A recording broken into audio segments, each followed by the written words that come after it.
Buenas tardes, chicos. Bienvenidos a nuestro segundo trimestre.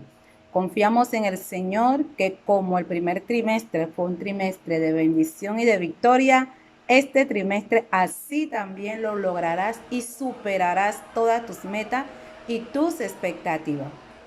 Este trimestre, noveno grado, la profesora Yolani Bermúdez de Hoyo estará con ustedes para impartir el conocimiento con unos temas muy puntuales referentes a la selección natural, origen del hombre y otras cositas por allí que vamos a estar descubriendo jueves tras jueves. Nuestra primera intervención, queremos darle gracias a Dios porque nos mantenemos de pie, nos mantenemos con vida y que su misericordia hasta aquí nos ha sostenido. Así que ahí donde tú estás, cierra tus ojitos y acompáñame en oración. Señor, gracias. Gracias por tu bendición, gracias por esta oportunidad divina, gracias porque iniciamos una nueva etapa donde tu Espíritu Santo será nuestra guía y donde podremos vencer cada obstáculo. Ayúdanos, Padre, a poder resolver cada una de las incógnitas y ser triunfadores en este trimestre. Te damos toda honra y toda gloria y decimos amén. Bueno, estamos listos ya con la bendición del Señor. Nuestro primer tema está relacionado específicamente con la selección natural, el origen de las especies. Y para hablar de él, tenemos que hablar de un personaje muy especial llamado Charles Darwin y también de Lamarck.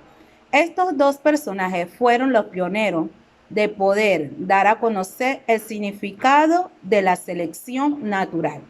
Charles Darwin, a lo largo de su vida, fue un investigador y no solamente trató de dar respuesta al origen del hombre, sino también al origen de las especies.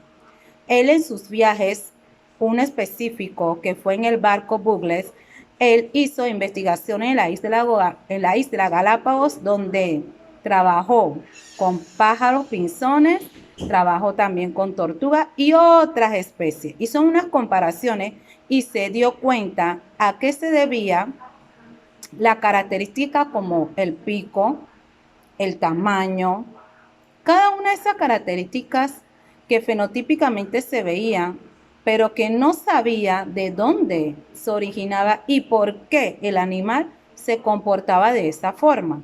Bueno, en este recorrido, en esta nueva aventura llamada selección natural, vas a poder aprender que todos los caracteres son adquiridos por nuestros antepasados y que a lo largo de nuestro tiempo esos caracteres se van modificando, se van ajustando, se van mejorando. Y como dice Darwin, que el individuo capaz de sobrevivir y adaptarse a su medio puede vencer.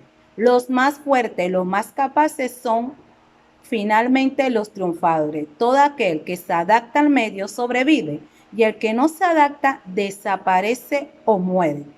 Eso lo estableció Charles Darwin. También veremos uno de los aportes que dio el científico Lamarck, donde él hablaba sobre la ley del uso y del desuso. Él decía que las jirafas tenían cuello largo porque ellas comenzaban a estirarse, a forzar su cuello para poder alimentarse de los árboles que estaban arriba. Y que los frutos de esos árboles, como estaban tan arriba, ellas esforzaban su cuello y así el cuello le quedó largo. Él explicaba la ley del uso y del desuso. Decía Lamarck que mientras más tú usas un miembro, más se prolonga, se alarga. Y el miembro que no se utiliza desaparece o muere. Ya sabemos que esto es una falacia, no es realidad. Imagínense, mientras más tú uses los dedos para chatear, se te van a agrandar estos dedos. Y si no lo usas, van a desaparecer. Es por eso que la abuelita dice, ve, juega básquet para que te pongas grande. Y ya tú tienes 25 años jugando básquet y todavía no has crecido. Quiere decir que ella está usando la ley de la mar, del uso y del desuso. Después de los 21 años ya nadie crece, ese va a ser tu tamaño. Pero con el tiempo se pudo descubrir y avalar la idea de Charles Darwin y descartar algunas ideas de Lamarck. Bien, hay Otra partecita que habla del origen de las especies, que es el tema religioso, que hay un creador que hizo todo lo que se encuentra en el universo y en nuestro planeta. Desde ese momento de la creación hasta ahora permanece igual. Esa es la teoría creacionista, pero eso lo vamos a hablar más adelante. Y también está una teoría llamada fijista, que dice que igual que el inicio de las especies, así mismo están ahora. Esta teoría no cree mucho en la evolución. ¿Qué es la evolución? Es lo que estableció Charles Darwin. La evolución son los cambios progresivos que se dan a lo largo de un tiempo, que los animales o las especies se adaptan a su medio y van evolucionando, van mejorando, van cambiando. Y eso se da debido también a las mutaciones genéticas. Bueno, el video que viene a continuación le va a dar unas luces del tema. Y al final del video también va a estar la guía que tienes 15 días para resolver.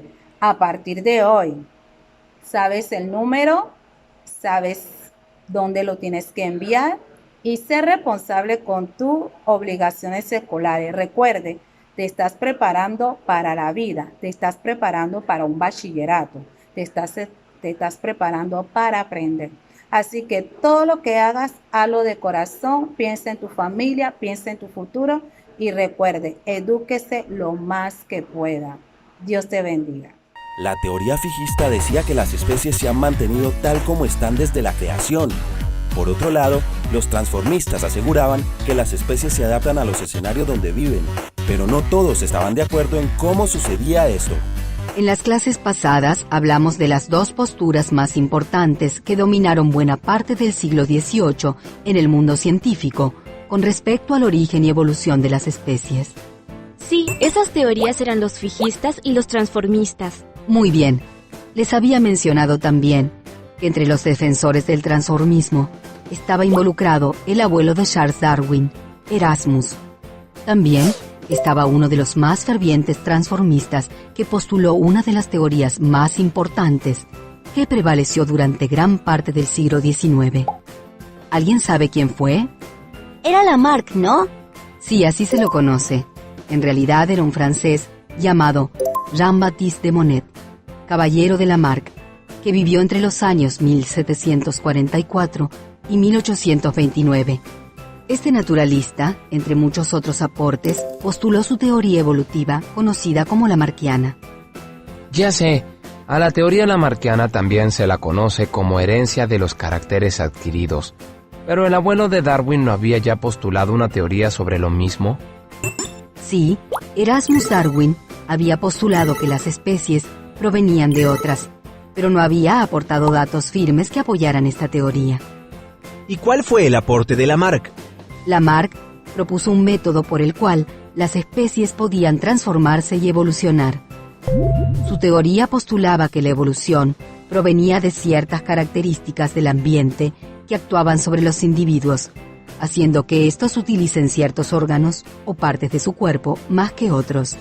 ¿Pero de qué manera? Bueno, sostenía que los órganos que más se utilizaban tendían a fortalecerse y desarrollarse. Los que menos se usaban, por el contrario, tendían a reducirse y atrofiarse. Pero lo más importante es que esta tendencia a desarrollar o atrofiar los órganos por el uso o desuso podía ser heredada. Entonces, ¿cómo sería la evolución en ese caso?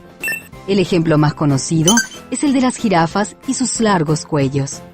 Lamarck imaginaba un pasado con jirafas de cuello corto, como antílopes.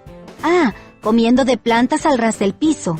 Claro, y para él, por algún cambio en el medio ambiente, las hojas más tiernas quedaron cada vez más altas en los árboles, por lo que las jirafas tuvieron que estirar más y más sus cuellos para alcanzarlas. Claro, su teoría suponía que el cuello y las patas iban alargándose con cada generación, y que esa característica se transmitía a las nuevas generaciones hasta obtener las jirafas tal como las que conocemos hoy. Exacto. Así, una vez que se creaba vida, el curso normal de una especie era evolucionar hacia una forma más perfecta, más avanzada. ¿Pero es verdad? ¿Así evolucionan las especies? No. Luego de Darwin, y su libro sobre el origen de las especies, esta teoría ha sido desestimada. Sin embargo, a veces nace alguna escuela que reivindica la teoría lamarckiana. Ah, sí. El origen de las especies es un libro muy famoso. Así es. Y el darwinismo es, con algunas modificaciones, la teoría que domina el pensamiento científico hasta nuestros días. ¿Estás prestando atención al video? Entonces intenta responder esta pregunta. Te daré la respuesta cerca al final. ¿Cómo hizo Darwin para postular su teoría? ¿Estudió los genes? No, el estudio de la genética es muy posterior. Darwin, en su viaje, pasó por muchas partes del mundo y recogió muchos datos. ¿Qué tipo de datos? Más que nada, formas y adaptaciones de los animales. También recabó mucha información de fósiles de especies ya extintas. ¡Qué trabajo! Pues, piensa que de su viaje volvió en 1836, pero su obra fue publicada recién en 1859, más de 20 años después. Ah, se tomó su tiempo. Es que sabía lo que sucedería. ¿Por qué? Porque sus ideas eran muy revolucionarias. Además de afirmar como Lamarck que el mundo no es estático y que las especies van cambiando, Darwin se diferenció proponiendo que las especies estaban relacionadas unas con otras por antepasados comunes. Incluso afirmó que la especie humana era producto de este tipo de proceso evolutivo y por lo tanto era un animal más, que tenía ancestros en común con, por ejemplo, los grandes simios. Sí, claro, todos se enfadaron con él. Sobre todo porque ni siquiera podía explicar su teoría con los genes y las mutaciones. ¿Pero eso lo hubiera ayudado? Claro, entre las críticas que recibió, una de ellas era que no podía explicar por qué se producían esas variaciones ni cómo se transmitían, es decir, la herencia de los genes y las mutaciones. Pobre, me lo imagino solo contra el mundo con esa cara de bueno. Bueno, en realidad no estaba tan solo. Había muchos científicos que pensaban como él. De hecho, no fue el único que llegó a esas conclusiones al mismo tiempo. ¿Qué? ¿Hubo otros que presentaron lo mismo? En realidad, antes que presentara su teoría, se enteró que otro científico llamado Wallace también había juntado datos de la flora y la fauna de diferentes lugares y había llegado a conclusiones muy parecidas. ¿Le ganaron de mano? Más o menos, porque se juntaron y decidieron presentar su teoría en conjunto. Sí, pero nadie conoce a la teoría más importante de la evolución como la teoría de Wallace. Sí, es verdad, quedó eclipsado por Darwin, pero es bueno pensar que en lugar de ser rivales y que sobreviviera el más apto, se juntaran y decidieran luchar juntos. Tienes razón, eso es.